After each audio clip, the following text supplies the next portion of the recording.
नमस्कार। कभी सोचा है कि फिल्मों की चमक दमक वाली दुनिया से निकलकर राजनीति के गलियारों तक का सफर कैसा होता होगा? आज हम एक ऐसे ही शख्स की कहानी को समझेंगे जिनका नाम है रवि किशन, जो भोजपुरी सिनेमा के सुपरस्टार से सीधे गोरखपुर के एक दमदार सांसद बने। पर्दे का सुपरस्टार और अब राजनीति का सितारा। ये सिर्फ एक लाइन नहीं है, ये रवि किशन की पूरी जिंदगी की कहानी है। एक ऐसी शख्सियत जिसने एंटरटेनमेंट हो या पॉलिटिक्स, दोनों ही दुनिया में अपना लोहा मनवाया है। तो चलिए इस सफर को समझने के लिए बिल्कुल शुरुआत से शुरू करते हैं। आखिर कौन है रवि किशन और कहां से आती है उनकी पहचान? वैसे तो उनका पूरा नाम रविंद्र श्याम नारायण शुक्ला है, और एक मजेदार बात यह है कि उनका जन्म तो मुंबई में हुआ, लेकिन उनका दिल और उनकी पहचान हमेशा से उत्तर प्रदेश के जौनपुर से जुड़ी रही। और यही वो जमीन है जिसने उन्हें पहले एक कलाकार और फिर एक नेता के तौर पर पूर्वांचल की आवाज बनाया। लेकिन राजनीति में आने से बहुत पहले रवि किशन ने कैमरे के सामने अपनी किस्मत आजमाई थी। तो चलिए एक नजर उनके स्ट्रगल से सुपरस्टार बनने के फिल्मी सफर पर भी डालते हैं।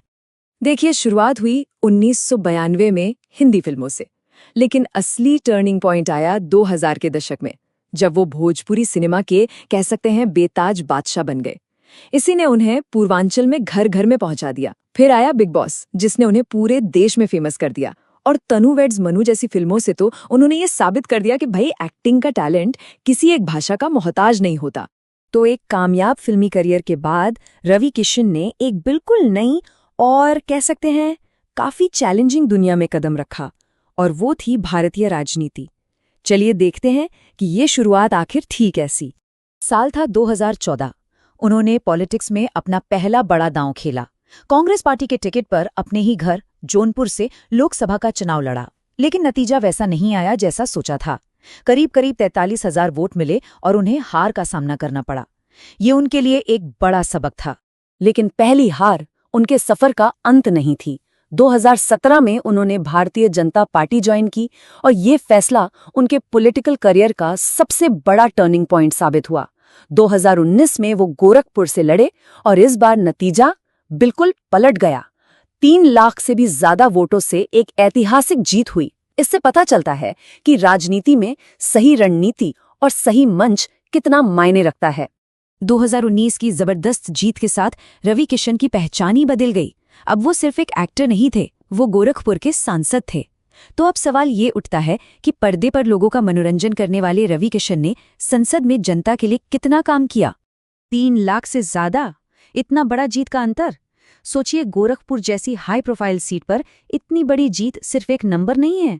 ये इस बात का सबूत है कि जनता ने उनके फिल्मी चेहरे से आगे बढ़कर उन्हें एक नेता के रूप में स्वीकार किया, और यही उनके पॉलिटिकल करियर का सबसे मजबूत आधार बना। और ये भरोसा सिर्फ 2019 तक ही नहीं रुका। 2024 में भी गोरखपुर की जनता ने उन पर फिर से विश्वास जताया और उन्होंने 18वीं लोकसभा के सदस्य के रूप में अपनी जगह और भी पक्की कर ली। ये उनकी लगातार बढ़ती राजनीतिक पकड़ का सबूत है। एक सांसद के तौर पर उन्होंने संसद में पूर्वी उत्तर प्रदेश के विकास, शिक्षा और रोजगार जैसे जरूरी मुद्दे उठाए। अपने फिल्मी बैकग्राउंड की वजह से उन्होंने फिल्म इंडस्ट्री के विकास की भी जोर शोर से वकालत की। इतना ही नहीं, उन्होंने जनसंख्या नियंत्रण जैसे राष्ट्रीय मुद्दे पर एक प्राइवेट मेंबर बिल भी पेश किया, जो ये दिखाता है कि वो लेजिस्लेटिव काम में भी काफी एक्टिव हैं। तो एक सफल अभिनेता और 2 बार के सांसद के तौर पर रवि किशन की विरासत क्या है और आने वाले समय के लिए उनका विजन क्या है? चलिए इसे भी थोड़ा समझते हैं। संसद में उनकी सक्रियता को नेशनल लेवल पर भी सराहा गया। उन्हें उनके बेहतरीन संसदीय काम के लिए संसद रत्न अवार्ड 2025 से सम्मानित किया गया।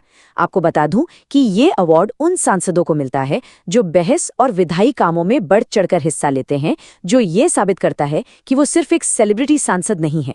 उनका विजन जो है ना, वो राजनीति और कला को एक साथ लेकर चलता है। एक तरफ वो भोजपुरी संस्कृति और भाषा को बढ़ावा देने में लगे हैं, तो दूसरी तरफ उनका एक बड़ा सपना है गोरखपुर में एक फिल्म सिटी बनाने का, ताकि पूर्वांचल के युवाओं को कला के क्षेत्र में नए मौके मिल सके। तो आखिर में ये सवाल मन में आता है, एक एक्टर का राजनीति में इतना सफल हो जाना क्या दिखाता है? क्या ये सिर्फ पॉपुलैरिटी का खेल है, या फिर ये जनता से जुड़ने की एक अलग ही कला है? इस पर सोचिएगा जरूर। ऐसे ही और वीडियोस के लिए बीटीसी वाले भलिया यूट्यूब चैनल को सब्सक्राइब जरूर करें। मिलते हैं अगले वीडियो में, तब तक के लिए टाटा बाय बाय नमस्कार।